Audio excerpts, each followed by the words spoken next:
Ever run your tongue along the roof of your mouth and find, like, a weird bump? Mm. Happens to me all the time. It's a little freaky. You too. And then, of course, you Google it. Oh, yeah. And, oh boy, a million possibilities pop up, some scarier than others. Right?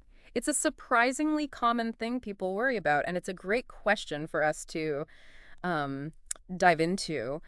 What are those mysterious bumps that show up on the roof of your mouth? We've got a ton of research here. Like always. Ready to break it all down. It's like a cheat sheet for your mouth.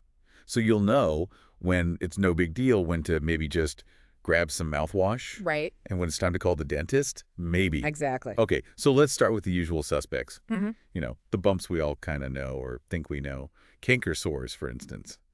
Those little ulcers that can make your life miserable. I get them all the time, Ugh, yeah. especially when I'm stressed. Oh, for sure. Canker sores are definitely a top contender when it comes to these bumps. They're small, kind of shallow sores and can pop up anywhere, really. Right. But yeah, that soft tissue on the roof of your mouth, prime real estate for those things. The good news is they're not contagious. Okay, that is good news. But man, can they be painful. No kidding. And you mentioned stress as a trigger, which I can totally relate to. But our research also points to things like accidentally biting your cheek or like really acidic foods. Yeah, all of that. But I found this really cool remedy, Manuka honey. Oh, Have interesting. you heard of that? Oh, yeah, yeah. But not just any honey. It's got to be that, strong Manuka honey, the unpasteurized kind. It's full of antibacterial and anti-inflammatory stuff, which is exactly what you need for those canker sores. It's like a superpower, right, from the honeybee. Exactly. So, okay, but cold sores, those are a whole different story. Right. Totally different. Because those are caused by the herpes virus, Right.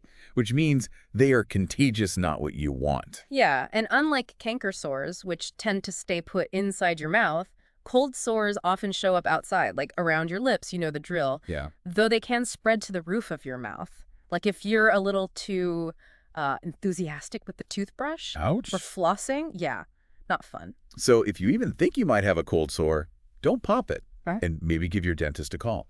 Absolutely. They can prescribe antiviral meds that can really help with those outbreaks and hopefully shorten the whole, ordeal. So those are the bumps we kind of already know about. But our research also dug up some terms I'd never even heard of, like Epstein pearls. What even is that? Sounds kind of creepy. It does sound a little ominous, right? Like something from a medical mystery or something. But I promise you, it's totally harmless, especially for, new parents or anyone who spent time with newborns. Yeah. You ever notice those little tiny, like white or yellowish bumps on a baby's gums? Almost like little pearls? Wait, yeah. I've totally seen those. They're so tiny, I never knew they actually had a name. Yep, those are Epstein pearls. Super common in babies. Like we're talking up to 85% of infants. It's basically just trapped keratin, keratin, that protein we have in our skin. So as the skin in a baby's mouth is developing, sometimes these little bits of keratin can get trapped and boom, you get those pearly bumps. But totally normal, nothing to worry about at all. 85%. Wow. So those little bumps are basically a rite of passage. Yeah. And they just go away on their own. Exactly. They usually disappear within a few weeks or months, just one of those weird, baby things. Now, on a totally different note, Torus palatinus. Torus palatinus. Okay, now that one definitely sounds intimidating, like straight out of a medical textbook. I know, right? Sounds very official, but it's actually way more common than you might think. Basically, it's a bony growth that pops up on the roof of your mouth, a bony bump, you could say. Hold on, a bony growth? So you're telling me I could have like an extra bit of bone in my mouth and not even know it? You absolutely could. And you know what? Lots of people do. It's usually painless, doesn't cause any problems. Honestly, you might not even realize you have it unless your dentist points it out during a checkup. Some research suggests it might even be genetic, passed down through families. Wow. My bump could be a family heirloom. That's kind of cool. But I'm guessing there are times when these bumps aren't so harmless. So how do you know when it's time to call the doctor? You're right. Not all bumps are created equal. Most are nothing to worry about, totally benign, clear up on their own.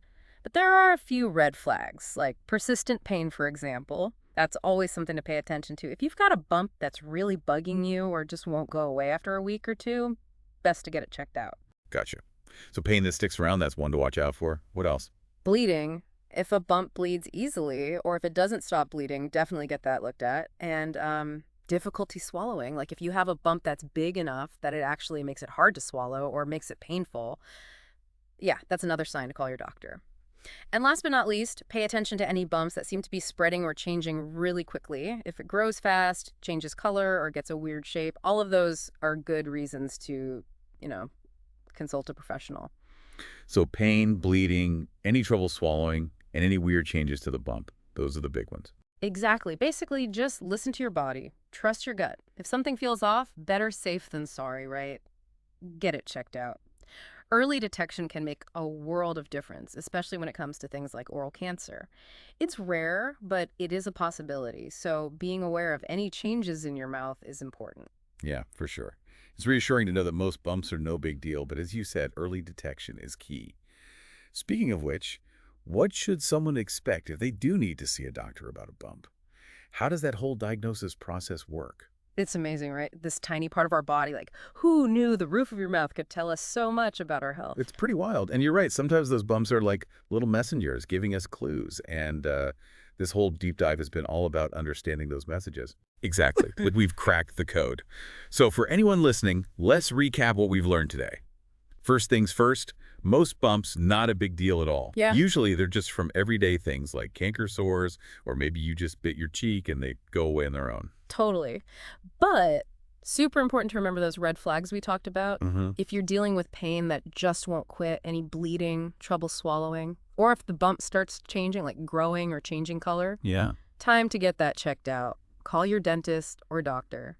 And if you do need to see a doctor, what should you expect? Well, usually it starts with a simple visual exam, right? They'll take a look, ask you about your symptoms, your medical history, that kind of thing. Makes sense. And then, depending on what they see, they might recommend some additional tests just to get a clearer picture. Like what kind of tests are we talking about here? Could be a blood test, maybe to rule out other conditions, or a biopsy. That's where they take a tiny sample of the bump and look at it under a microscope Okay. to see if there are any, abnormal cells or anything. So it could be super simple or maybe a little more in-depth.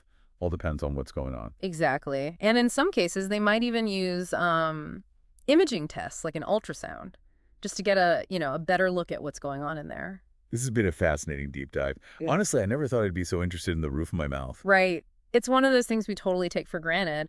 But, it really highlights how important it is to pay attention to all the little changes in our mouths, bumps, sores, anything out of the ordinary, just like we talked about with those red flags. For sure. I think the takeaway here is be aware, stay curious about your body, and don't hesitate to reach out to a professional if you have any concerns. Couldn't have said it better myself. That's all the time we have for today's deep dive. Big thanks to our expert for, taking us all to school on the roof of our mouths. Happy to be here. And thanks to all of you for listening. We'll catch you next time for another fascinating deep dive.